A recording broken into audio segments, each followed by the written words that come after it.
الحمد لله رب العالمين الرحمن الرحيم مالك يوم الدين إياك نعبد وإياك نستعين اهدنا الصراط المستقيم صراط الذين أنعمت عليهم غير المغضوب عليهم ولا الضالين آمين.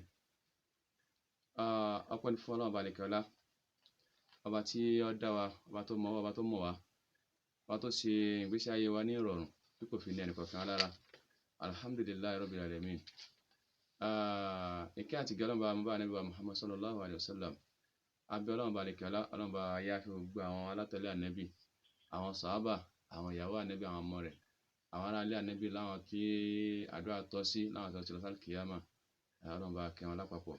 Gbogbo àná ta sẹ́kù láyé ará ilé Ànábì, gbogbo àná tọ́ra àgbà fún Ànábì, àgbà fún gbogbo tó Ànábì mú àlágbà.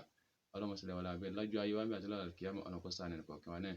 Gbogbo aláṣẹ láyé ń bí lọ́la kìyámà. Ọlọ́run tún náà ṣe ẹnìkọ̀ọ̀kan wa.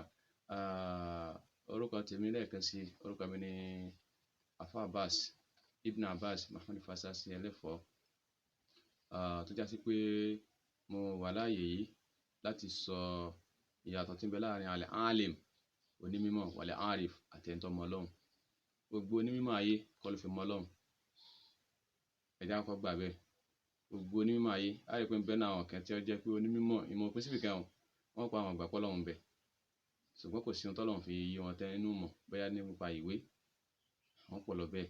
ní wọ́n bẹ nínú onímọ̀ kíwú náà Ọlọ́run fún ní ẹ̀bùn, ṣùgbọ́n wà tí ẹ̀bùn ní dé tán kò fi ìpáyà Ọlọ́run sí pé ó fi mọ̀ pé Ọlọ́run bẹ báyìí láàrin wa. Ọlọ́run ọmọ tíà láti ké, ṣùgbọ́n kí ni ohun tí ó fi tíà ní ṣe, ìpèpè ó ní ó fi ṣe sójú ọ̀nà Ọlọ́run ọba, wá hàn sí wo ní ó fi ṣe táwọn èèyàn ó fi gbà fọ́lọ́run pé Ọlọ́run ní dára yìí, Ọlọ́run kádàrá pé kó wọn mọ̀ rẹ̀ ọ̀tọ̀ níbi tọ́lọ́run lẹ̀ òun sí, kì í wá sí ìjà kì í ṣe ìbínú.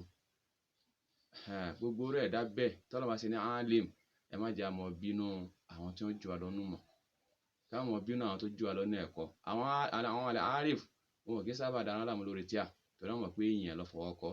Ìròrí ẹnìkan là á sì ń kà, ìròrí ohun tẹ́nìkan gbọ́ tó mọ̀ tó kọ kalẹ̀ ní là ń kà, là ń pè ní tírà. ṣùgbọ́n ìmọ̀nà látọ̀dọ̀ Ọlọ́run bá àlekèọlá, ọba tó ní hìdáyà lọ́dọ̀, ìrìn àjò rẹ̀, ìṣe rẹ̀ lórí wa ó yàtọ̀ sí èrò tiwa. Èrò tiwa ni pé à ń wá ìmọ̀, a lọ kéwú, a sì ní ìmọ̀ yẹn. ṣùgbọ́n ẹnìkan ń bẹ tó jẹ́ pé kéwú tí ọ̀pọ̀ ṣùgbọ́n ó wá Ọlọ́run lámọ̀ dájú, ó sì mọ̀, Ọlọ́run sì fara hàn. gbogbo alamílẹ̀ nípa ayé ká dáa pọ̀. Al-farqu bayna al-alim wal-arif, ní tí mo fẹ́ sọ̀rọ̀ nípa rẹ̀ náà nìyẹn. Ẹ̀rí fa'amma al-arif man arafa Allah bi-ruhi. Ẹ̀rí ẹni tó ń jẹ́ arif, al-arif billah, ẹni tó mọ Ọlọ́run, àwọn tó mọ Ọlọ́run tí wọ́n wọ Ọlọ́run tí wọ́n rí. Arafa Allahu bi-ruhi, ọmọ Ọlọ́run bá pẹ̀lú ẹ̀mí, inú ẹ̀mí rẹ̀ ọmọ Ọlọ́run bẹ̀. Ó ti ṣiṣẹ́ de pé tó bá ro nǹkan ni ó rí bẹ́ẹ̀. Ó ti ṣẹ̀sìn, ó ti jọ́sìn fọ́lọ́run de pé tó bá fẹ́ ṣe nǹkan, tó bá béèrè nǹkan, tó bá fẹ́ mi béèrè nǹkan yóò sì máa rí bẹ́ẹ̀. tó bá lé òní ṣe kò ní ṣe náà, kò sí fẹsẹ̀, kò sọ́gbọ́n tẹ̀lé dá sí. Wal alim man arafa Allahu bil aql. Rí àwọn onímọ̀ làákàyè lásán làwọn fi gbé pé tẹ bá já sí báyìí ọ̀dà pé Ọlọ́run ṣe báyìí, kò yẹ kó rí bẹ́ẹ̀. Àkọ́kọ́ nìyẹn. Al-arif man nataqa an shirku wa anta sakit. Onímọ̀ ẹni tó mọ Ọlọ́run ọba àlekèọlá, tó mọ Ọlọ́run ọba, tó al-arif ẹni tó dá Ọlọ́run mọ̀. Man nataqa an shirk wa anta sakit. Nígbà tí bá ń sọ̀rọ̀ pẹ̀lú ọ̀rọ̀ ẹbọ, wọ́n dákẹ́ ni o. Ẹ mọ̀ wípé kí ni à ń wí, ohun tí ń wí ò ní jọ yín lójú. ṣùgbọ́n àwọn tó bá jẹ́ arif ẹgbẹ́ rẹ̀ wọ́n ti mọ̀ pé ibi tí lọ́n fọ́ọ̀lù sí ni. Fáìsá jẹ́ alísàtún tó bá jókòó pẹ̀lú èèyàn, fàháfàsọ̀ kọ̀líbàkà, yóò mọ̀ sọ kí ni ohun tí ń bẹ lọ́kàn rẹ̀ tó fẹ́ sọ, ohun tí ń bẹ lọ́kàn rẹ̀ ní ọmọ sọ, ní ẹ̀lọ́ wọn mọ̀ sọ tiẹ̀, kò ní sọ̀rọ̀. ṣùgbọ́n tí bá ń sọ̀rọ̀ yóò mọ̀ wípé wọ́n tó ń gbọ́ mi, kí lè rò rẹ lọ́kàn rẹ̀ tó fẹ́ sọ jáde. Wa amal alim, wá rí onímọ̀, ìsàjá alísàtí fàháfàsọ̀ lisanuka, tí onímọ̀ bá jókòó tí ọ, àwọn tí wọ́n ti kátí àtẹ́rí wọn ti dàrú, tí wọ́n ti yí, tí wọ́n ti kátí àlójú àmì, tí wọ́n bá jókòó tí ọ, fàháfàsọ̀ lisanuka, ọ̀rọ̀ ẹnu rẹ̀ wọ́n mọ̀ sọ, àtọ̀wò rẹ̀ wọ́n mọ̀ sọ, ọ̀rọ̀ tí ó fẹ́ jáde lẹ́nu rẹ̀ gẹ́gẹ́ iná wọ́n mọ̀ sọ. Ẹ̀rí pé yàtọ̀ ti wà ń bẹ̀. Ẹlẹ́kẹta ń bẹ̀, al-arif sarikul alim fima huwa fi. Ẹ̀rí wọ́n máa sábà mọ sọ̀rọ̀ pẹ̀lú onímọ̀ gẹ́ni pẹ̀lú ohun tí ń bẹ lọ́dọ̀ wọn. Àwọn tó wọ́n mọ Ọlọ́run, àwọn al-arif, wọ́n mọ sábà mọ sọ̀rọ̀ pẹ̀lú àwọn tá à ń pè ní olùkátíà yìí.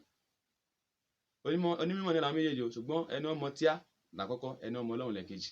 Ẹ wá rà ẹni àwọn tó mọ Ọlọ́run tààrà yìí, wọ́n sábà máa ń sorogún pẹ̀lú àwọn tí wọ́n mọ tíá ká. Walam yushārikuhu al-ālimu fīmā lil-ārif bih. Bẹ́ẹ̀ sì ni wọ́n yẹn wá sábà àwọn tó jẹ́ oní tírà yìí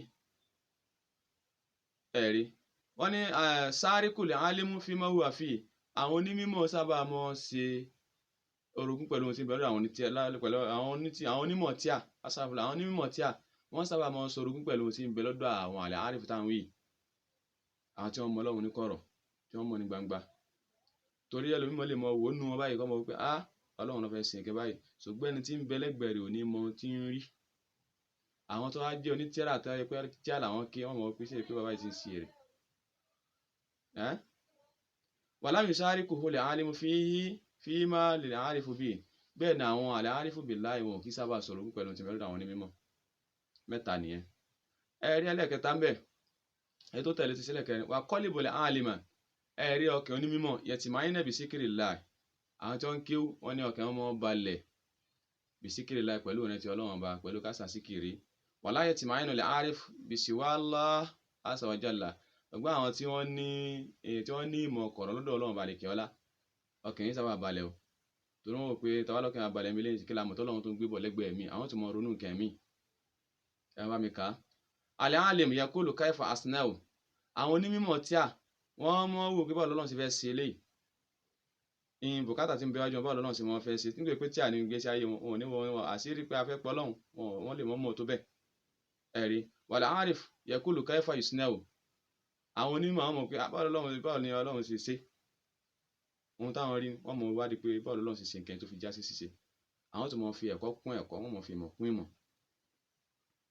Amalul ālim fi dunya. Ẹ̀rí iṣẹ́ nínú mímọ̀ àwọn olùkátí àánú ayé, al-karamāti wa fil ākhirati maqāmāti.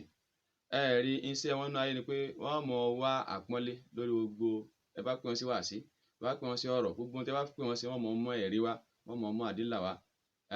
Àpọ́nlé wọ́n mọ̀ wá lórí gbogbo nǹkan yẹn. Wa fil ākhirati nínú ayé nìyẹn, wa fil ākhirati maqāmāti tó bá dé lọ́la kíámà náà wọ́n mọ̀ wó pé bóyá àbáwọn wà ní ipò kan níwájú Ọlọ́run balẹ̀kẹ́ ọlá. Wa amalul ārif. Ẹ̀rí àwọn ārifu billāhi fi dunya nínú ayé bí baqā'u lil īmān. Ohun tí wọ́n ṣẹ́kù lọ́dọ̀ wọn nínú ayé ni pé baqā'u lil īmān fīhi. Bẹ́ẹ̀ ni wọ́n mọ̀ fẹ́ kí ìgbàgbọ́ àwọn ṣẹ́kù lára àwọn ọmọ lára àwọn ẹbí wọn gbà tí wọ́n bá sínú ayé mọ́. Wa fil ākhirati al-'afwa. Wọ́n sì mọ̀ wá ọ̀nà àti wá àforíjì lọ́dọ̀ Ọlọ́run balẹ̀kẹ́ ọlá lálẹ́ kíámà.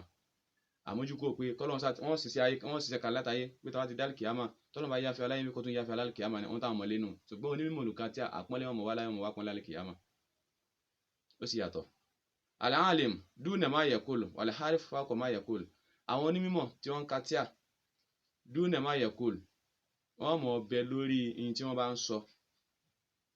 Lábẹ́ ohun tí wọ́n bá sọ lórí ohun tí wọ́n bá sọ ní àwọn odò ní àlà wọ́n mọ̀ bẹ pẹ̀lú ohun tí wọ́n bá sọ. Wal-ḥārif ẹ̀rẹ́ onímọ̀ tó mọ Ọlọ́run bá ní kọ̀rọ̀ fawqa mā yaqūl. Wọ́n mọ̀ bẹ lórí pé kí la fẹ́ sọ tí ò ní sí jàmbá ń bẹ.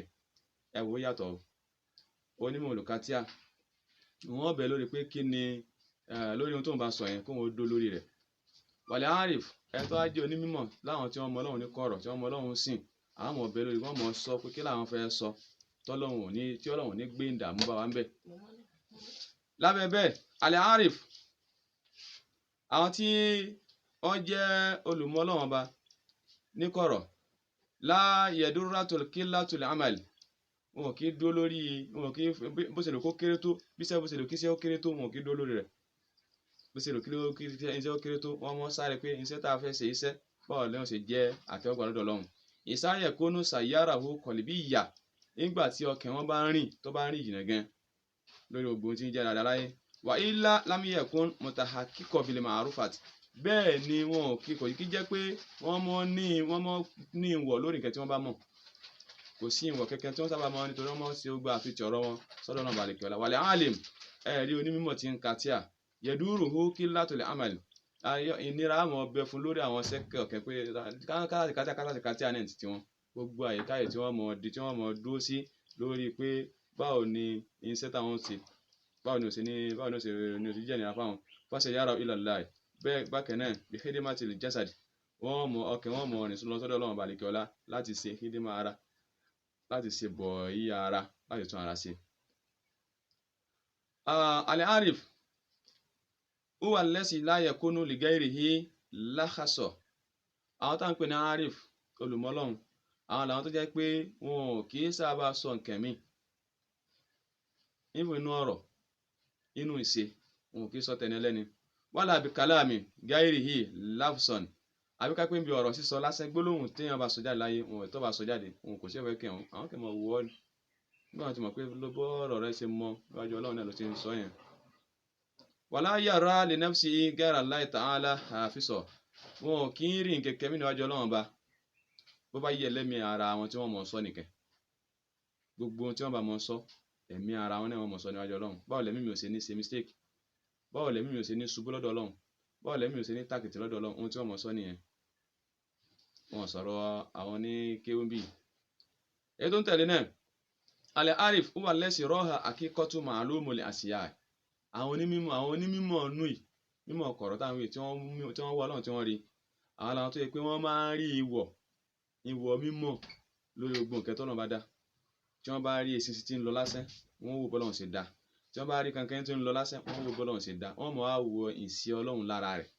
Wọ́n mọ̀ wo ìwọ̀ Ọlọ́run tí ń pé fún wọn lára jíjẹ, lára lílọ, lára ìrìn àjò wọn. Àyátù wọn tí wọ́n ń lò ní ayé t'Ọlọ́run tí nǹkan kan sí wọn, wọ́n tún mọ̀ ronú sí lára Ọlọ́run balẹ̀ kíọ́lá. Wọn ò tún sọ̀rọ̀ ní kéwúbì. Bákan náà, al-arif huwa allazi yakmilu al-a'mali bil-ilm.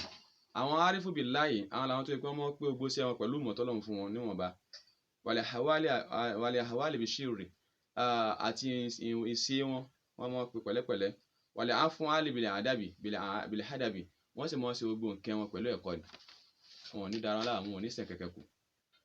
Wa ahlul alim, ẹ̀rí ara alé onímọ̀ kéwú, wal-ibadat àti àwọn oníjọsìn. Yatafakkaduna ahwalihim, wọ́n mọ̀ ní àdìọ́kàn lórí ìṣe wọn ni, lórí àwọn ará alé wọn. Wọ́n máa ń ní àdìọ́kàn bọ́lá ṣe ṣe lé bọ́lá ṣe tọ̀hún. Wa ahlul ma'rufat yatafakkaduna qulubahum ma'a Allahi azza wa jalla. Ṣùgbọ́n àwọn arifu billahi, àwọn tí wọ́n ń wá Ọlọ́run tí wọ́n mọ̀ yìí, tí wọ́n yàtọ̀ sí pé inú tí àlàsí wọn ti mọ Ọlọ́run. Wọ́n mọ̀ sọ ẹ̀mí wọn mọ́ Ọlọ́run ọba balẹ̀ kíọ́lá ni. Wọn kì í dára láàmú. Ó sì sọkú bí 4-5 kan. Ṣùgbọ́n níwọ̀n bá ní ṣókí kí àkókò má lọ jù, kó mọ́ gùn jù. Níbi ìní àdá ilé ìdúró. Lálàá nítorí pé bí a bá ṣe rìn mọ́ láyé, ẹni là ṣe rí mọ́. Ìmọ̀ gùn, ohun tí èèyàn lè mọ̀ tẹ́ni. Bí èèyàn bá ṣe nẹwọ́, níbi tọ́wọ́ èèyàn bá dé, níbẹ̀ ni agbára èèyàn ó dé. Níbi tí gbogbo ayé tó wá ṣẹ́kù ni, àwọn ẹlòmíì wọn tún nímọ̀ nípa ilé ìní náà. Látàn torí pé gbogbo alápapọ̀, àyíká ètò Ọlọ́run dá ẹnìkọ̀ọ̀kan wá sí, ká ní ìfaradà, ká sì ní ìfọ̀kànbalẹ̀ lórí ohun tí Ọlọ́run bá gbé lára lọ́wọ́. Ká wá sọ ìmánì wa lára nǹkan tí Ọlọ́run ṣe fún wa ní, kí Ọlọ́run dákun kí ó ṣàánú ẹnìkọ̀ọ̀kan wa. A lè wò pé ogbon tí àáfàá ń ké níbo ní ti ń rí kéwú pọ̀, ọ̀pọ̀ tí Ọlọ́run gbé kalẹ̀ sí inú ayé. Ṣùgbọ́n báwo ni a ṣe fẹ́ ṣe tí a fi rí àǹfààní rẹ̀? Eléyìí ni ó jẹ́ kan lára àwọn ohun tí ó jẹ́ àdílátù tí a ń lò kí Ọlọ́run kí ó ṣàánú gbogbo wa náà lápapọ̀. Ọlọ́run má jẹ́ á sin kéwúké ká mọ̀ sí ìmọ̀ lónú ayé. Ọlọ́run kó sì tọ́ wa sọ́nà. Ọlọ́run kó mọ̀ dá wa láàmú, kó mọ̀ sí wa náà láéláé. Wa hasihi tazkira faman sa'a asa ila rabbihi sabila. Wassalamun ala al-mursalin walhamdulillahi rabbil alamin. Sallu ala nabiyil karim.